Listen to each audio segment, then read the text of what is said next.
Namaskaram. On behalf of the Association of Surgeons of India, nothing gives me more pleasure than to warmly welcome you, Sadhguru, to the prime time program that is being held during the 80th annual conference of our association on a virtual platform. Sadhguru, our association, the Association of Surgeons of India, is Asia Pacific's largest and the world's second largest surgical association after the American College of Surgeons.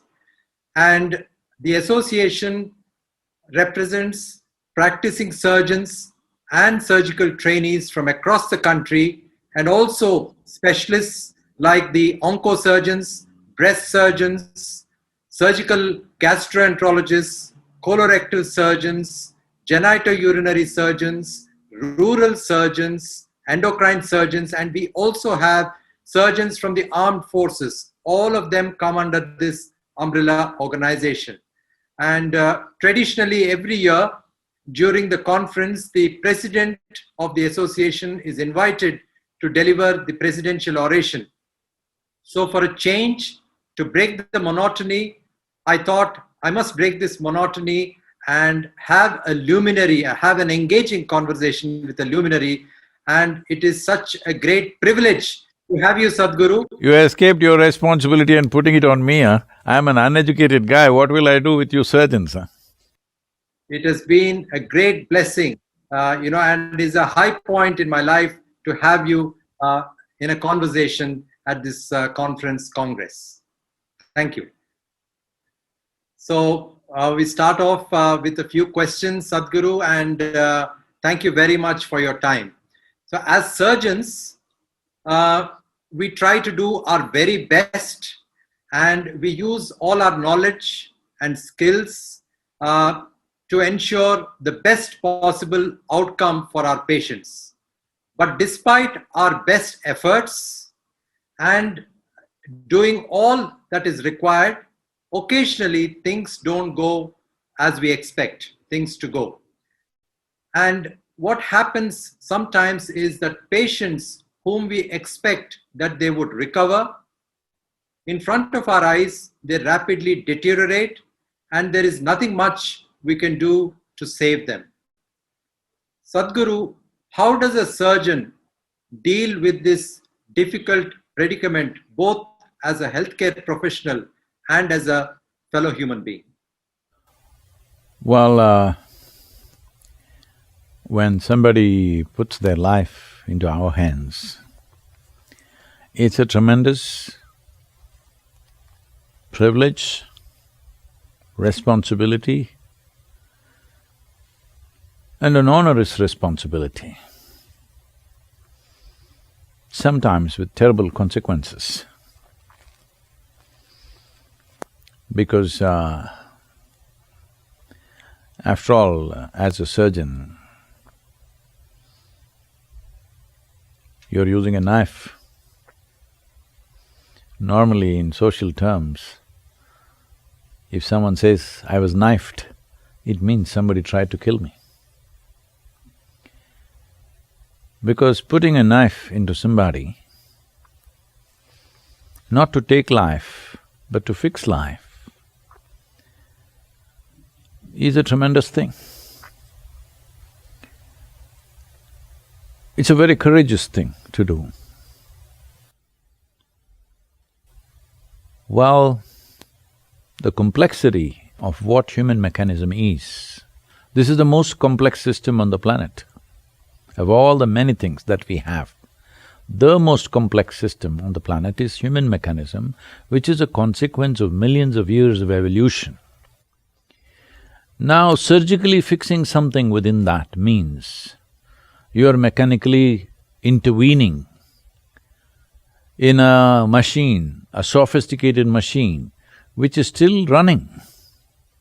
It's not an autopsy. The machine is still running, and it must run better after the surgery.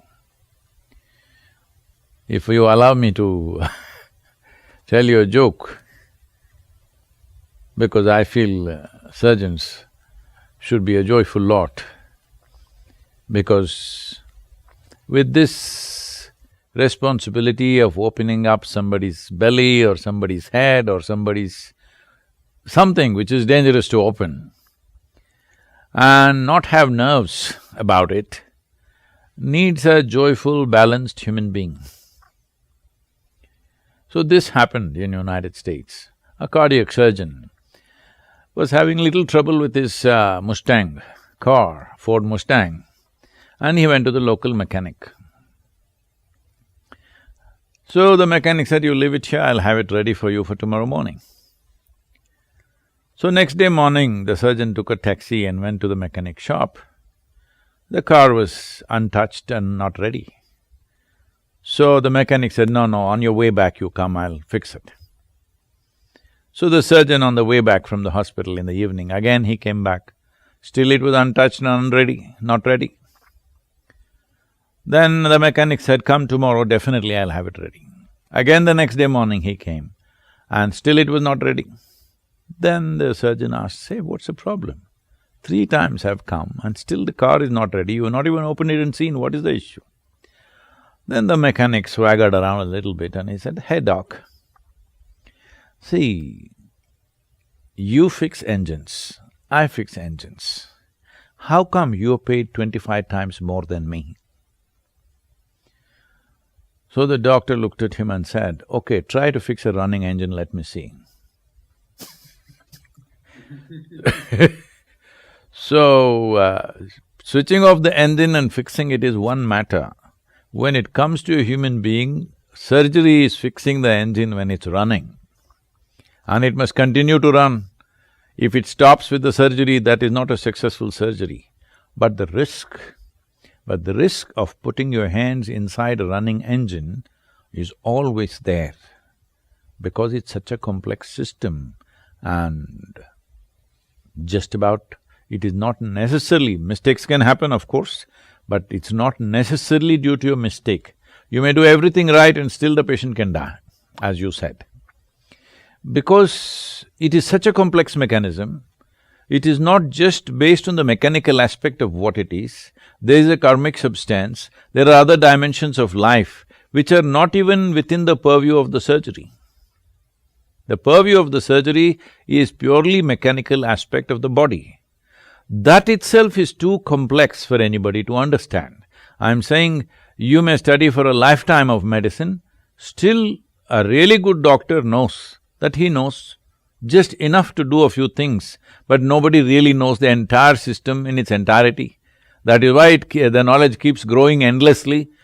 Believe me, after another 1,000 years of medical sciences, it will only get more complex, it will not get more simple. This we are realizing, isn't it? Now for each part of the body, there is a doctor. There was a time, 100 years ago, there was only one doctor for your entire family.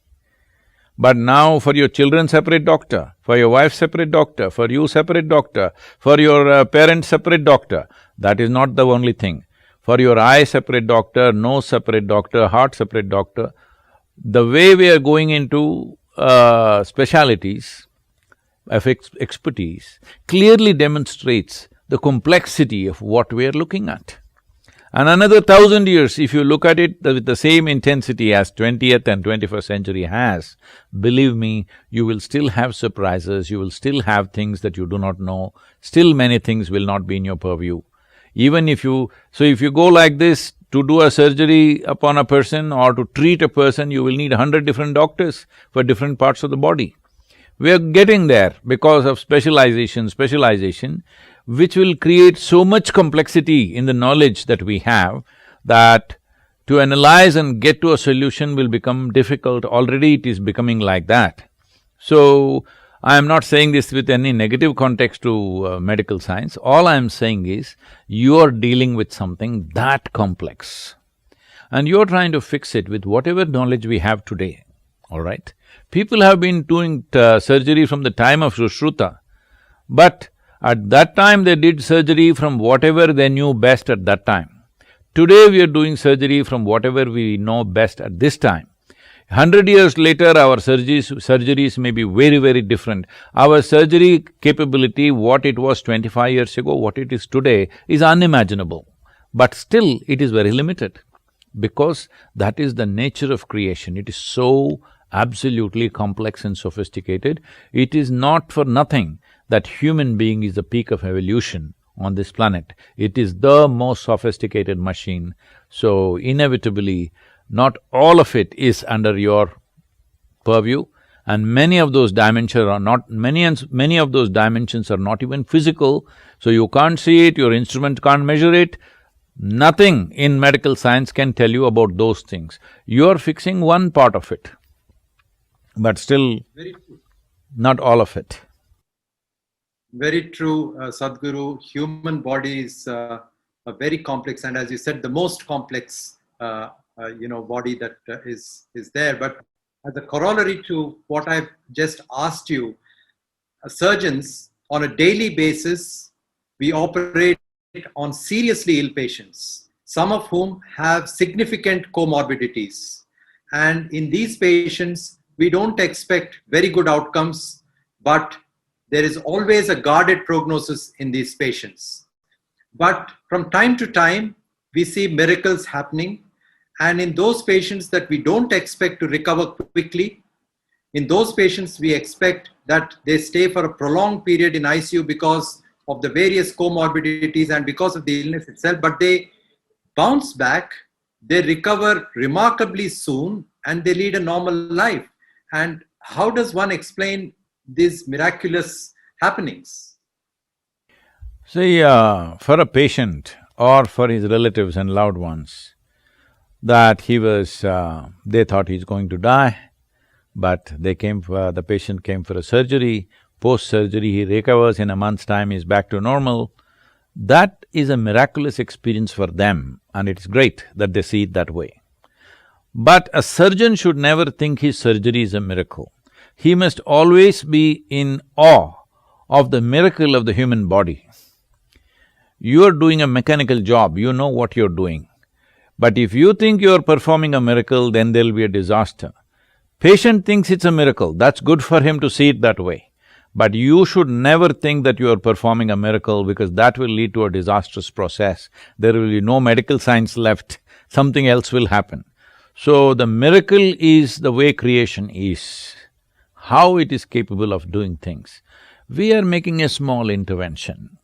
It's our privilege that life has allowed us. It's your privilege that somebody allows you to open their body.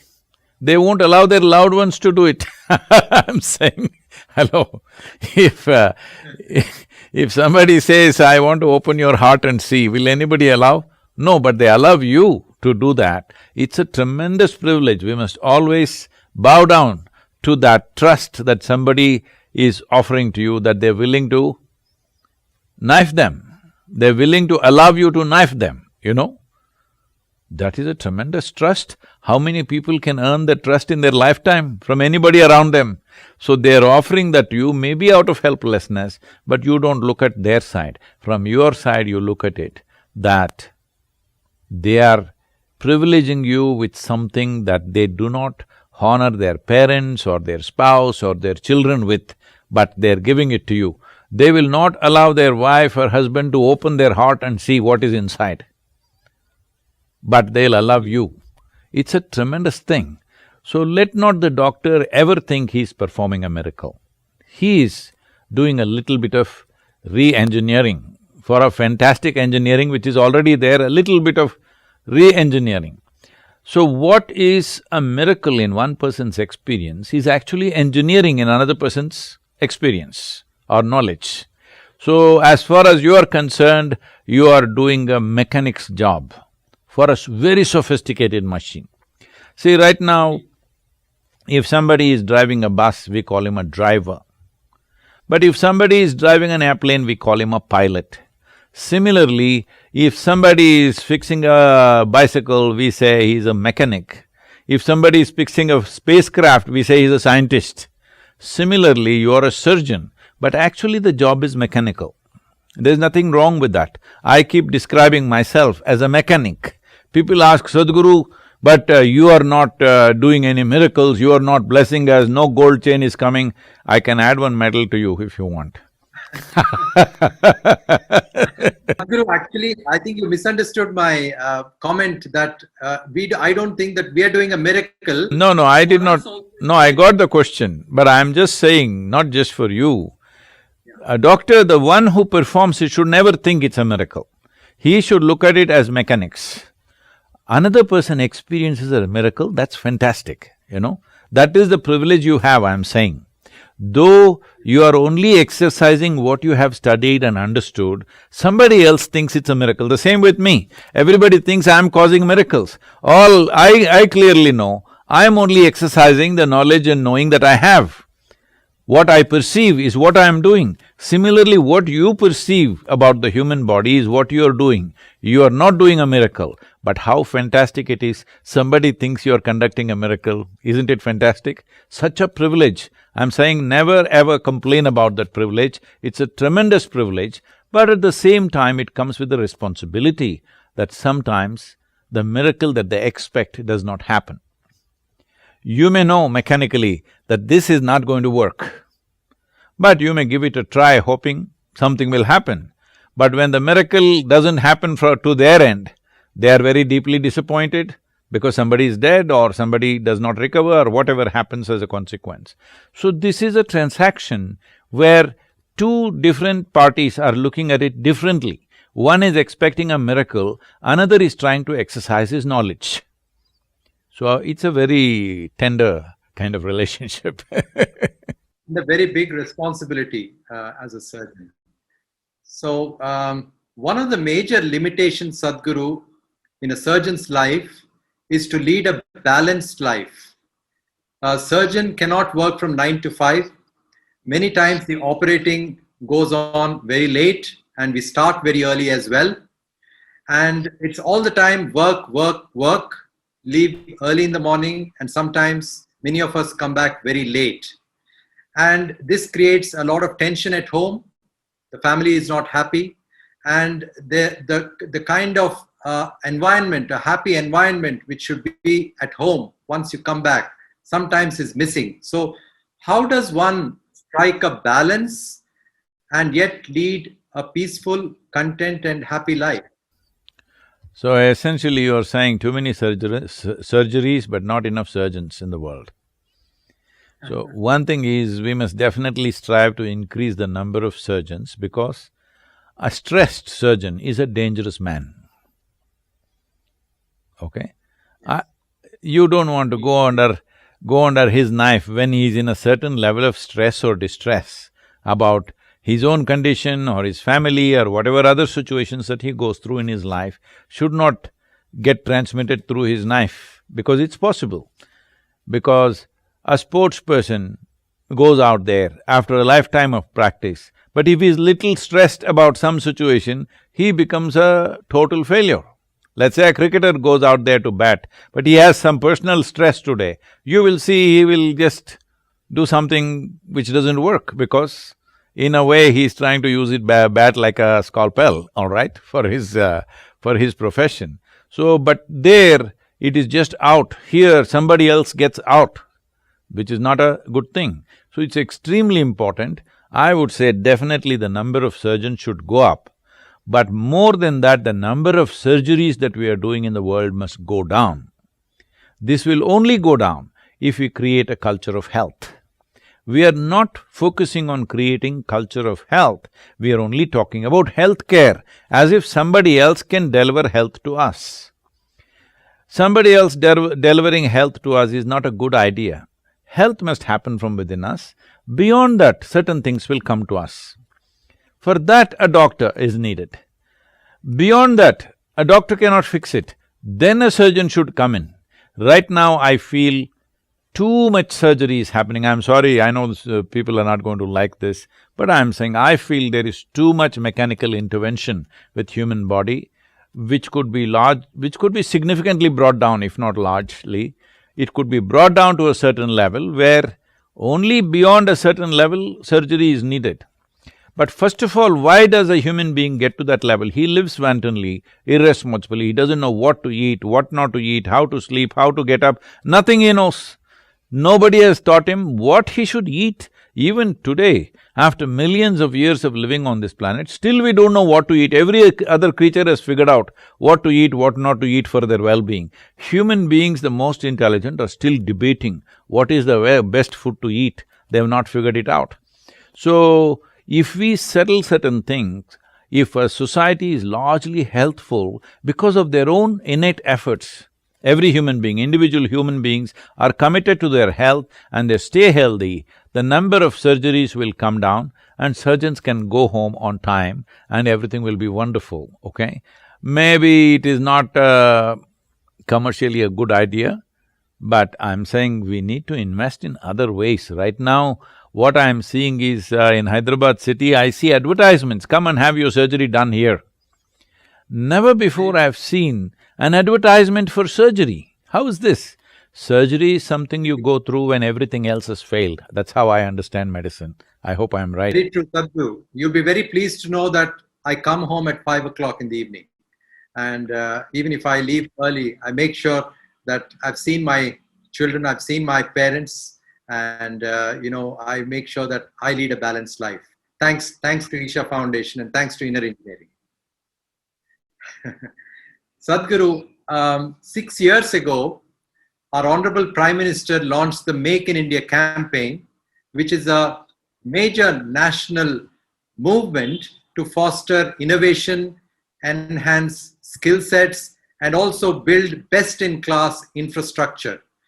And in terms of medical healthcare, I would use the word healthcare, although you just brought out that point, we have the most brilliant minds as far as doctors are concerned, whether it is their knowledge, their abilities, or their skills, wherever they are in the world, they are really the best. We see many doctors who are really made a name for themselves in different parts of the world. Similarly, in terms of medical infrastructure, we have very good hospitals and we have very good medical institutions as well, medical colleges. But Sadhguru, having worked in the UK for 10 years and having worked in some of the best centers of excellence, how do we make a Harvard or an Oxford or a Yale or a Cambridge in India, and how do we develop leaders in medical education and in healthcare infrastructure and have a world rating that we have the best infrastructure, not only doctors, but we also have the best infrastructure relating to delivering medical care? See, that's a very vital question for the country's development in this area, because we have 1.4 billion people. If we have a healthy and focused 1.4 billion people, then this very nation will become a miracle. But if we have unhealthy, unfocused, uneducated 1 billion people, we will be the greatest disaster. Right now we are at that time, at that juncture. In many ways, we are at that cusp. Either we are going to cross this chasm or we are not going to. In various forums, in many ways, I have conveyed this to the government and to everybody concerned, that what is needed is investment into education. If investment has to happen, you must open it up. I've been asking them to do this. Why don't you allow businesses to invest in medical schools, in engineering schools, whatever, highest level of education? Why I am saying this is, on one level, how many Indian students are going out to study? Hundreds of them are in Russia, now many of them are in China, many in Germany.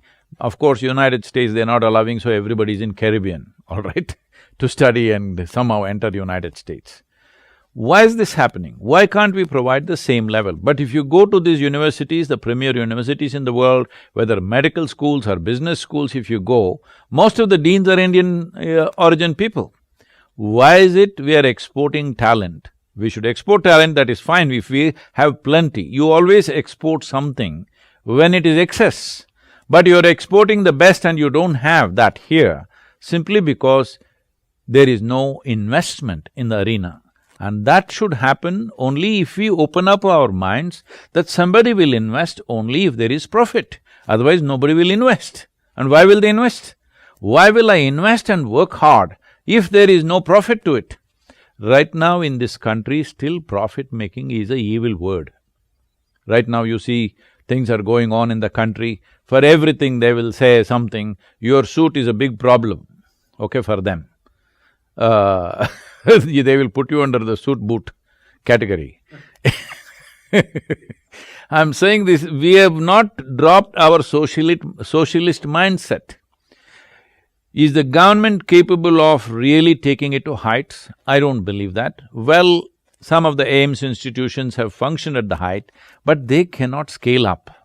They cannot scale up and create multiple universities like this or multiple hospitals like this. They cannot do it, and government should not do it because it will be an unnecessary burden on the government. Government should make the policies which will make these things happen exuberantly.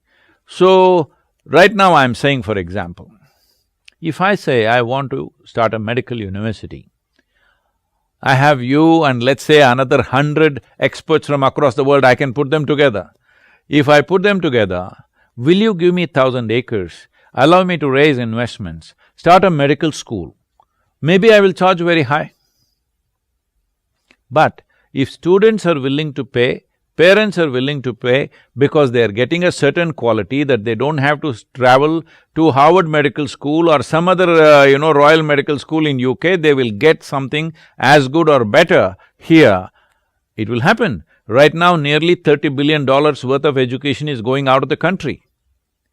Simply because we are not willing to invest, because we are afraid somebody will make money. Say, making money is not the issue. Creating quality education system is the real thing, isn't it? If you are interested in this. But right now we are in a socialist mindset, we don't even want to recognize there are different levels of economic strata in the country. At least 5 basic levels of economic strata. The poorest who just want to come out of that level, well, maybe for them you have opened up IITs, I'm sorry, not IITs, what do you call them? ITIs, small diploma courses, this, that, because you want to provide livelihood. There's another middle class which is everybody in that middle class is aspiring to be a doctor or an engineer. There's an higher middle class which is thinking of business and stuff like that. There are rich people who are thinking of something else in the form of education. So the many layers of India, you have to recognize that. You cannot say all of us go to ITI and become a diploma in mechanical engineering. It's not going to work. They will go to some other country and study, naturally. So I'm saying this can be only done if you relax the policy for private players to look at the needs of a given society and do that. I've gone to the extent of telling the authorities, why are you trying to manage education? Even school, I'm saying, why are you prescribing a certain curriculum and stuff? Why? Why are the bureaucrats doing this? Just leave it to me. I will run a school, I will charge 10 times what anybody else is charging. I will teach whatever nonsense I want to teach. Children are happy, parents are happy. What is your problem, I'm asking? What is your problem? When did it occur to you that a bureaucrat cares more about my child than myself? How did this idea come into your head? So, no, they will exploit. What will they exploit? You think parents are not able to figure out if their children are being exploited? If I teach nothing, will they just pay money and send their children to me? Will they do that? Only if some productivity is there, they are happy with what's happening with their children, then only they will pay, isn't it? So, just because, see, market force is always the best force to regulate things. Yes, there will be a period of time when an outburst of things will happen, but it will naturally settle down. What will make it settle down is quality. Right now, quality is not the criteria for settling down. Something else, government funding, this one, that one. I'm saying you leave this. If I say I want to start a medical university, don't ask me if I am a doctor or not. I am not. That's not the point. I want to start one. I'm willing to get the investment. Will you just open up all the permissions? No, you'll ask 1,000 questions. Those 1,000 questions will take a lifetime to answer, so I won't start one. Don't do this. This is the time. This is the time nation's education has to burst forth. Suppose I take people who have gotten the lowest marks in their 12th standard, because I see some competence there. What is your problem? Why are you saying they must get 95 or 98 or whatever is the standard for medical entry? I'm telling you, this may be very upsetting for a lot of people. I'm telling you, a lot of people who get 35, 40 in their examinations are far more brilliant than those people who get 95, 100. It's a fact. But you will reject them because you don't want efficient doctors. You want somebody who's got zeros in his mark sheet. This is a ridiculous way of selection. No, we got NEET exam. What is NEET exam? It's again like general knowledge kind of exam. It is not really testing anybody's competence. If I set up a medical university, I will set up a completely different level of aptitude test whether you can be a surgeon or not. Just because you got 98, this doesn't mean your hands are good. Hello? Absolutely. Isn't it? You got 98. Does it mean to say that you have the steadiest hands and the sharpest focus in your life? Definitely not. You're just a memory machine. Absolutely. Totally agree with you, Sadhguru. Actually, investment in education has not happened the way it should have happened.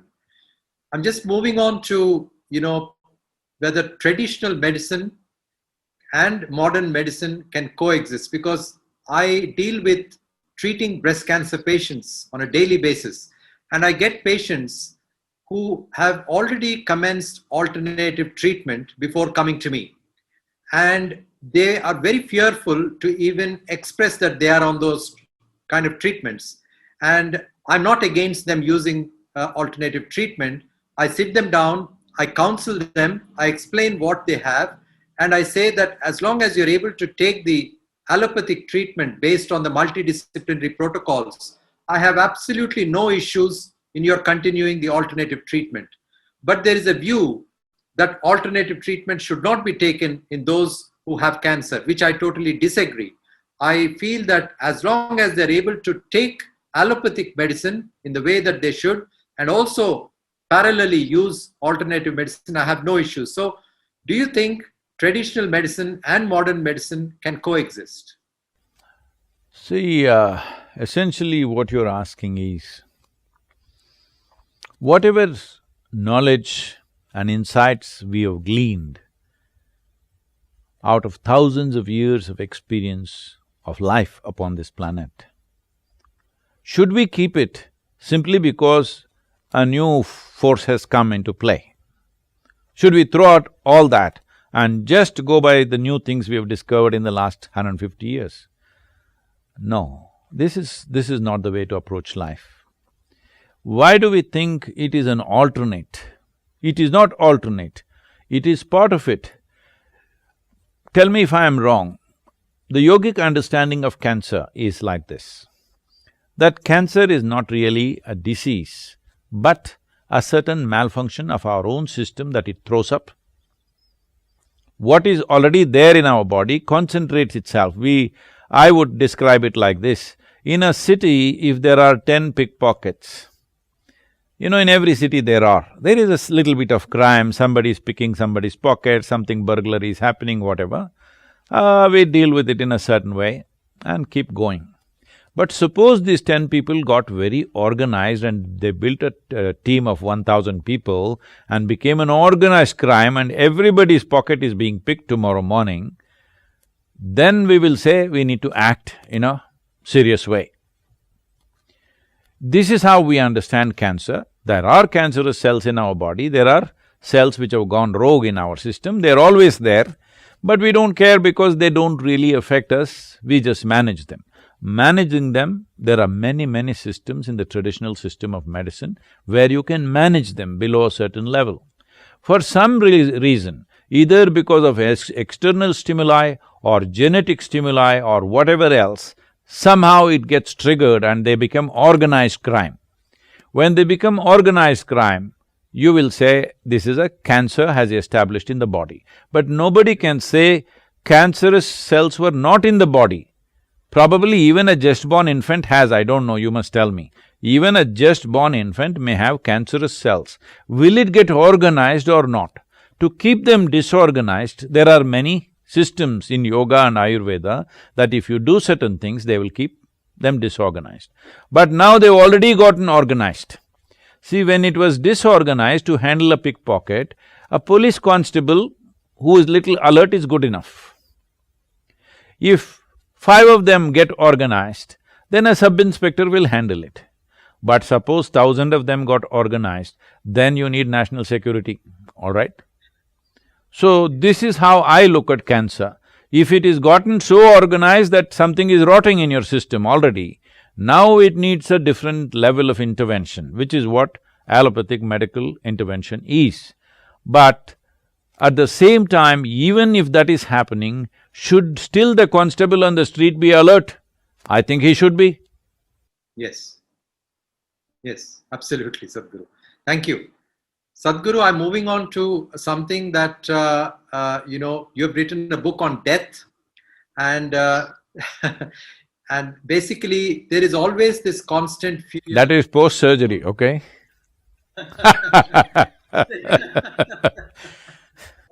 There is always a fear amongst many people about the risk of dying.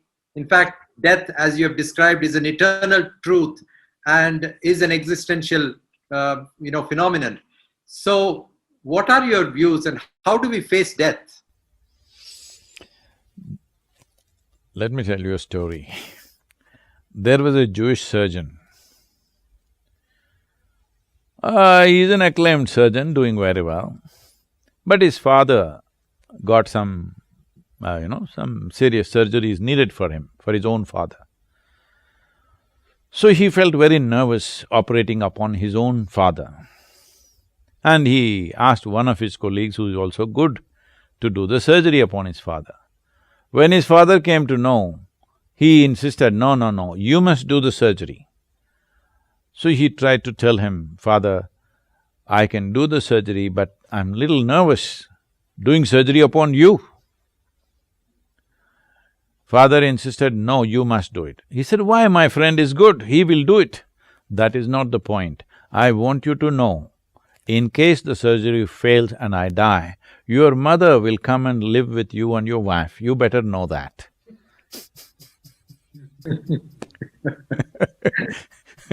So you do the surgery for me.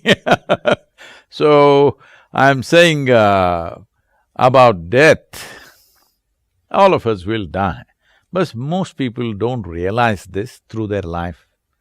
They think, like somebody… it happened some time ago, last year, a very well-known sage in Karnataka. He is a hugely respected man. He lived an absolutely dedicated and devoted life. He created many educational institutions. He's transformed thousands of lives. Hugely respected man. He died at the age of 111, all right? And all the newspapers and politicians and others who say condolences, they're saying, we are shocked at his demise. I said, at 111, how are you shocked? What's your problem? Hello? Why are you shocked at 111? You must know from the day you are born, you are on a short fuse. If you understand this, if you're conscious of this, then you will organize and plan your life in a way it's most fruitful. If you do not know this, that after 100 years you're still shocked that you may die, well, then you will live a wasteful life because you don't understand it's a limited amount of time. If you understand something is very limited, you will plan and organize it well. If you think it's unlimited, then you will live wantonly, isn't it? This is very, very relevant for time because time is one thing that you cannot stop, it is running away. So actually, in Tamil, I don't know how you say it in Telugu, maybe in Telugu also, but in Tamil it's said very well, when somebody dies, they'll say, "Kalamaitan." That means that time got over, It's a perfect description of death. Time got over, that's all. Well, we can kick the can a little bit. There is nobody here who can avoid death. There's no such thing. Some fools have tried. Some fools in ancient past, you see a lot of people sitting and doing tapas and asking, can I become immortal? You've seen those idiotic affairs in the stories, in our history, we have heard people doing that. In recent history, people have been seeking immortality in so many ways. Once again, this foolishness is manifesting itself as people become wealthy, they want to become immortal. No, these are foolish efforts. Yes, we can make the life little longer, we can kick the can, it's not that anybody wants to die, but we're willing to die, only then you can live. If you say, I'm not willing to die, all that'll happen is, you will end up not living. I don't want to die will not lead to an endless life, it will lead to a life where you don't live. So the problem is not that you will die, the problem is that you did not live, that is the biggest problem. You may be physically alive according to medical parameters, but you did not live life, experience life in its full profoundness. This experience of life will not happen because of what you do or do not do in the world.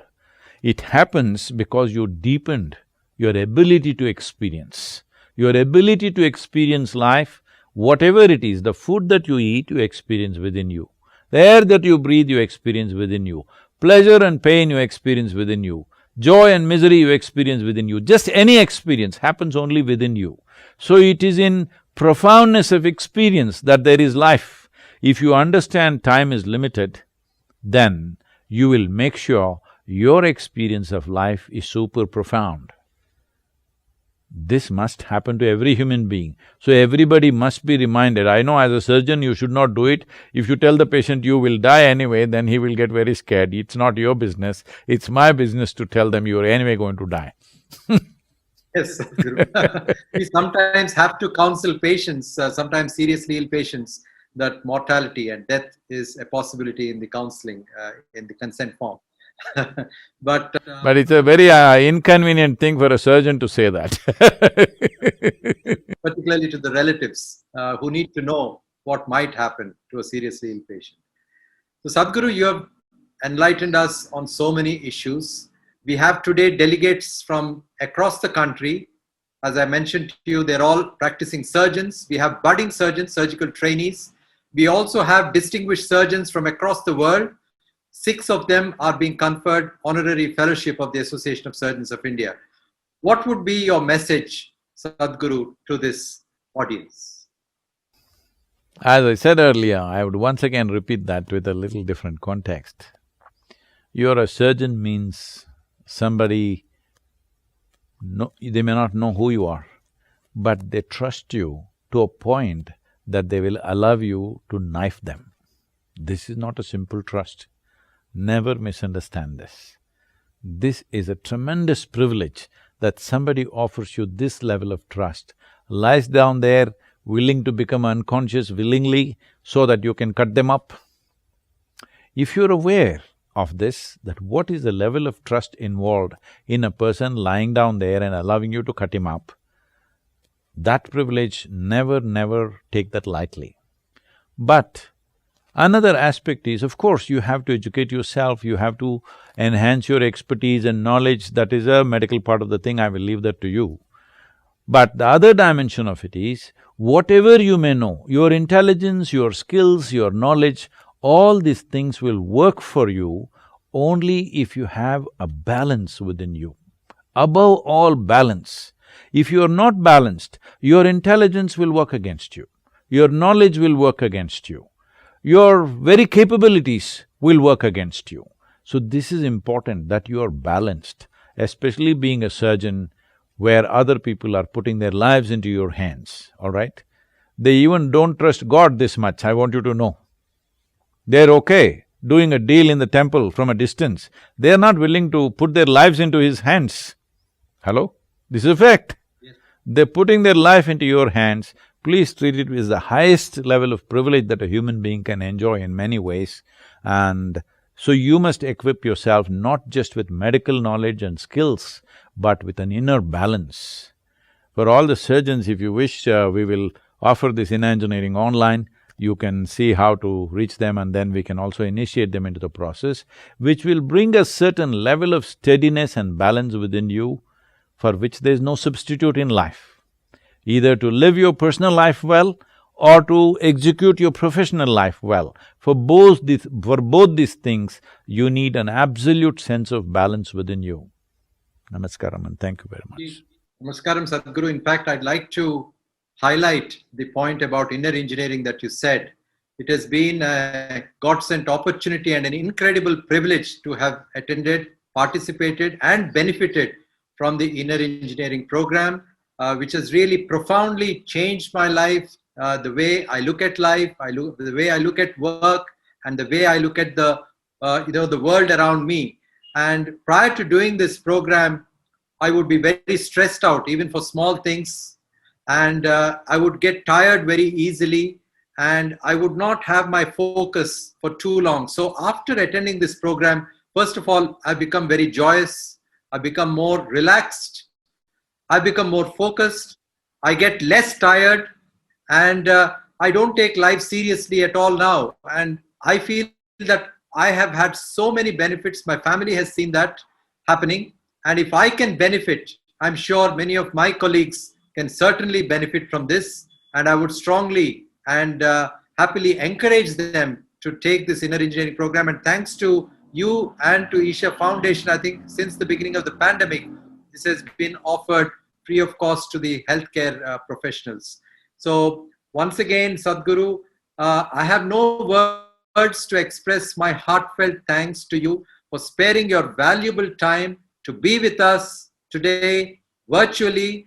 And to me personally, this has been a high point for me to be able to converse with you in a conversation for 45 minutes. And most grateful to you, Sadhguru, for your grace and blessings. Namaskar. Namaskaram. Thank you.